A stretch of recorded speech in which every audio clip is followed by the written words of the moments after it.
Hello guys, welcome to my this new video. I hope आप सब बहुत ही बढ़िया होगे और आपका भाई भी यहाँ पे ऑस्ट्रेलिया में धीरे धीरे सेटल हो रहा है। बहुत टाइम से मैं वीडियो नहीं बना पा रहा था क्योंकि असाइनमेंट्स का भी थोड़ा लोड था। साथ में अभी जॉब भी ढूंढ रहा हूँ और साथ साथ में मैं अभी जॉब तो अभी तक मिली नहीं है मुझे, लेकिन फाइंडिंग चल ही रही है।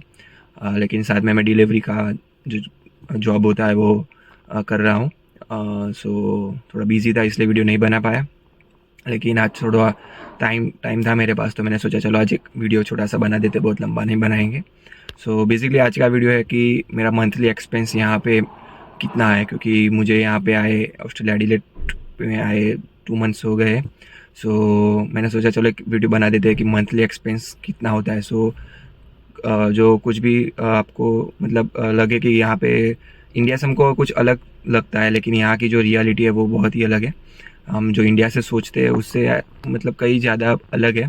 सो मैंने सोचा चलो एक रियलिटी और भी बता देता हूँ यहाँ की, और साथ में मेरा मंथली एक्सपेंस भी क्या है वो भी मैं आप लोगों के साथ शेयर करता हूँ।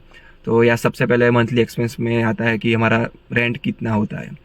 मतलब मेरा जो रेंट है अभी अभी आई थिंक जब हमने मैं 26 मार्च को जब शिफ्ट हुआ, मेरे जो अंकल है उनके घर पे मैं रह रहा था 2 वीक वहाँ पे रहा अंकल के साथ। और उसके बाद हम 5 स्टूडेंट्स ही है। सो हम 5 लोग रह रहे, 3 BHK हमारा हाउस है। सो उसका पर पर्सन पर मंथ जो रेंट है वो $360 था। लेकिन अभी यहाँ पे थोड़ा जो बैंक का इंटरेस्ट है वो भी बढ़ा। सो जो मकान मालिक है हमारा ओनर है उसने भी थोड़ा रेंट बढ़ा दिया, और जो पर पर्सन जो $360 रेंट था वो अभी हो गया 400। सो या $400 पर मंथ एक पर्सन का हमारे घर में रेंट का आता है। उसके बाद जो सेकंड खर्चा होता है यहाँ का जो है वो हम जो मोबाइल प्लान लेते हैं। तो मैंने सर्कल्स लाइफ करके यहाँ पे एक सिम कार्ड है, कंपनी है, उसका मैंने एक लिया है सिम कार्ड। और उसका मैंने 30 GB, हाँ 30 GB का प्लान लिया है $18 का। सो पर मंथ $18 उसका खर्चा आता है। सो 400 प्लस 18। और उसके बाद मैंने यहाँ पे कार भी ली है डिलीवरी जॉब के लिए। सो कार का जो पर मंथ जो हम बोलते हैं ना कि इंश्योरेंस, जो हम इंडिया में भी लेते हैं लेकिन इंडिया का जो है वो थोड़ा सस्ता है, यहाँ पे पर मंथ मेरा $44.75 होता है। और उसके बाद यहाँ पे एक रोड असिस्टेंट करके भी आता है, जिस कंपनी का आप इंश्योरेंस लेते हैं उसी कंपनी का अगर आपने रोड असिस्टेंट भी लिया है तो आपकी गाड़ी जहाँ में कुछ भी प्रॉब्लम हो, जहाँ पे भी हो, आप ऐसा नहीं है कि घर पे ही आप कहीं पे जा रहे हो और इंजन में कुछ प्रॉब्लम हो गया या टायर फट गया, पंचर हो गया, या फिर चाबी अंदर है और गाड़ी लॉक हो गई, कुछ भी प्रॉब्लम अगर आता है तो आपसे अगर आपने रोड असिस्टेंट लिया है तो जो कंपनी का आपने रोड असिस्टेंट लिया है वो कंपनी वाले वहाँ पे आके आपको कुछ ना कुछ सॉल्यूशन निकाल देते हैं। और वो 24/7 अवेलेबल होता है। सो आप रात में दिन में मतलब कहीं पे भी जा रहे हो, कुछ भी दिक्कत आती है, अगर वो रोड असिस्टेंट ले लिया है तो आपका एक बेनिफिट रहेगा कि कुछ भी अगर गाड़ी में प्रॉब्लम है तो वो सॉर्ट आउट हो जाएगा जल्दी से जल्दी। सो उसका मेरा अराउंड $16.58 मेरा उसका पर मंथ खर्चा है। सो मंथली कुल मिला के दोनों का होके $62 समथिंग अप्रॉक्स हो जाता है।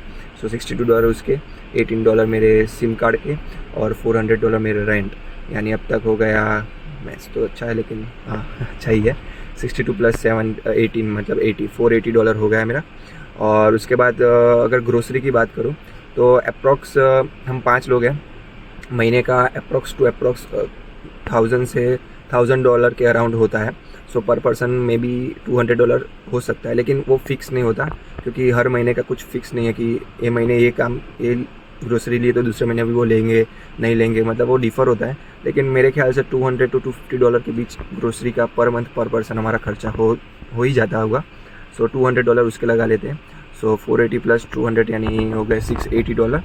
और उसके बाद जो लाइट बिल, वाटर बिल, फिर वाईफाई भी लगा है तो वाईफाई का बिल, वाईफाई का पर मंथ हमारा $99 का प्लान है। सो अप्रॉक्स $20 उसके भी है, तो $700 हो गए।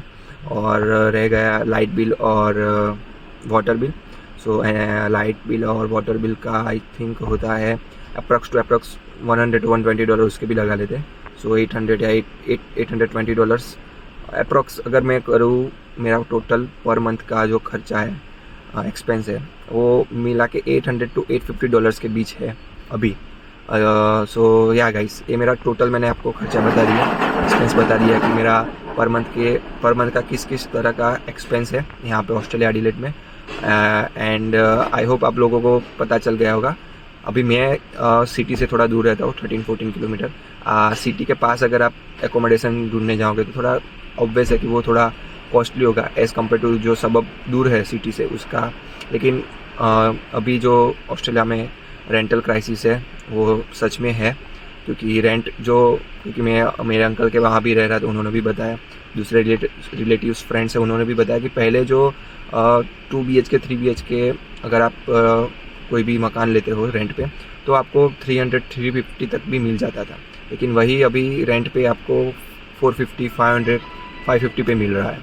हाँ, तो ये सब बात हो गई कि भाई कितना मेरा मंथली एक्सपेंस यहाँ पे एडिलेड में है, किस तरह का भी हाउसेस के रेंट्स का क्या चल रहा है अभी।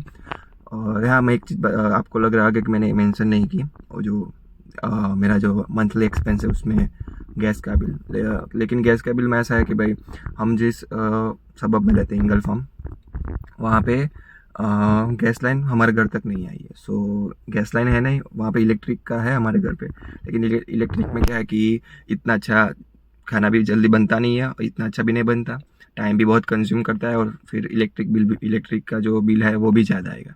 तो फिर हमारे साथ एक भाई रहते, उन्होंने सॉल्यूशन ऐसा निकाला कि जो हम पोर्टेबल गैस होता है, जो हम छोटी ट्रिप या वो कुछ करते हैं उसमें साथ में लेके जाते हैं, उस तरह का भी हम ले लिया है पोर्टेबल गैस। और उसमें बुलेट्स आते हैं, वो बुलेट्स तो हम बोलते हैं, लेकिन वो जो बॉटल आती है वो साइड में से हमको वहाँ पे कनेक्ट करके फिर हम अभी खाना बनाने का और सब कर रहे हैं।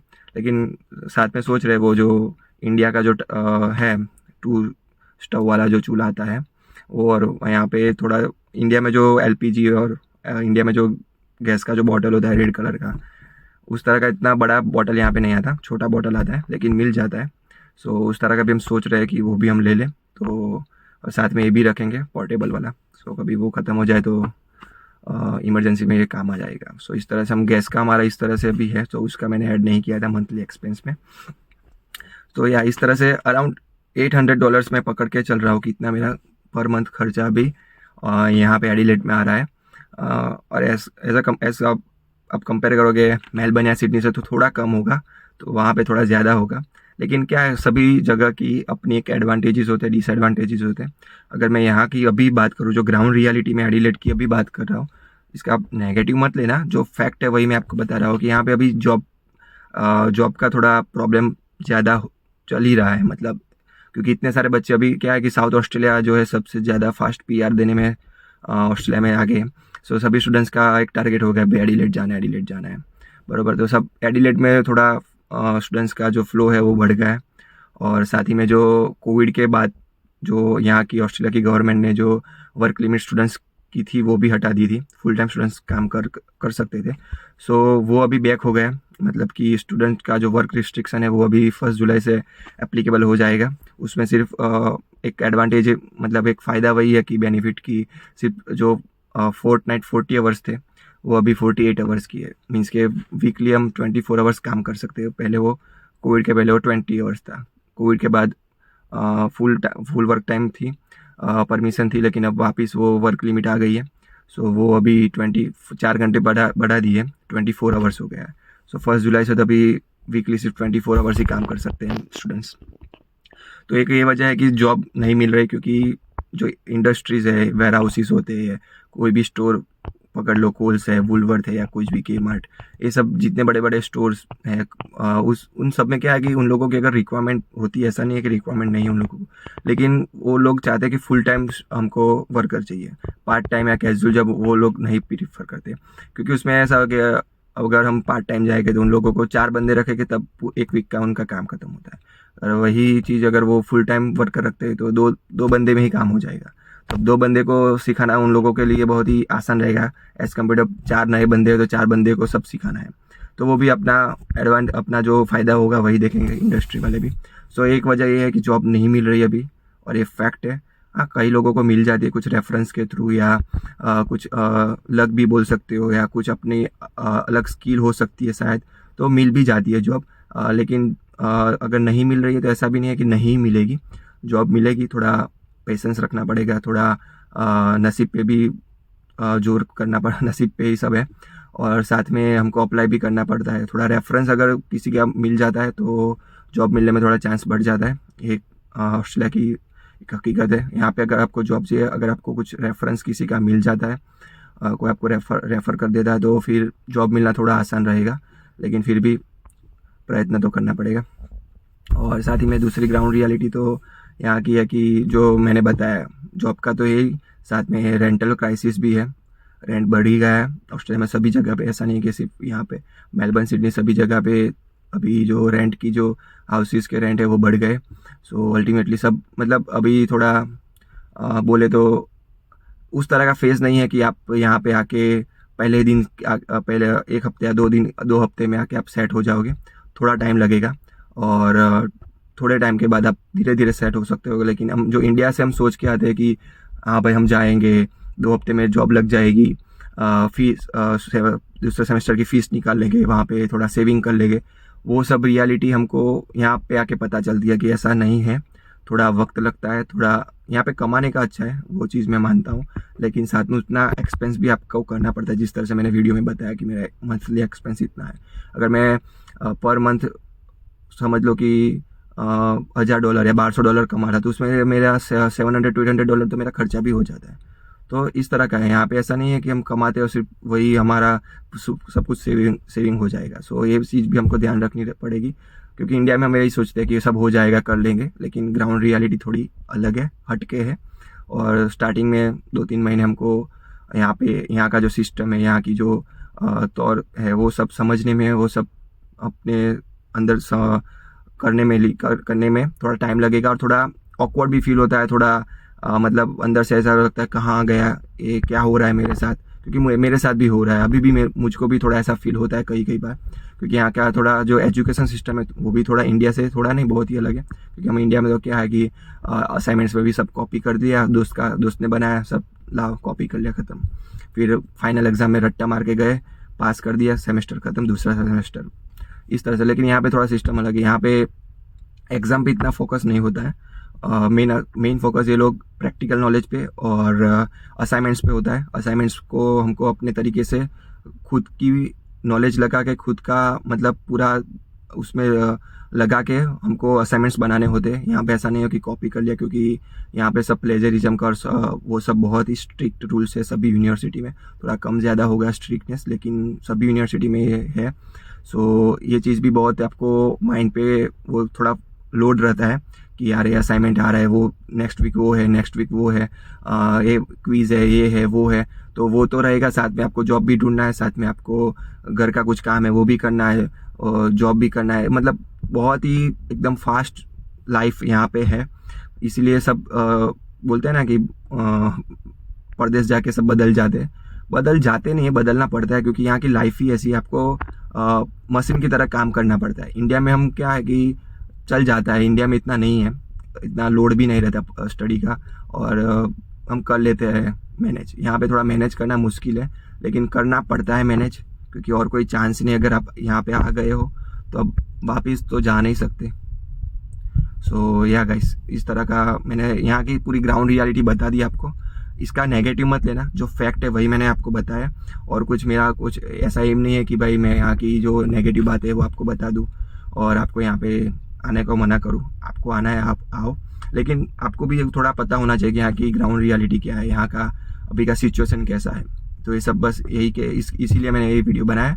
आई होप आप सभी को पता चल गया होगा। अगर कुछ भी डाउट हो, कुछ भी पूछना हो तो कमेंट बॉक्स में ज़रूर बता देना, और मैं ज़रूर मेरा डीएम भी मुझे कर देना। मैं इंस्टाग्राम आईडी तो वीडियो में नीचे रखता हूँ कैप्शन में। सो आप मुझे डीएम कर देना, मैं जब भी फ्री हो रहूँगा तो मैं आपको रिप्लाई कर दूँगा।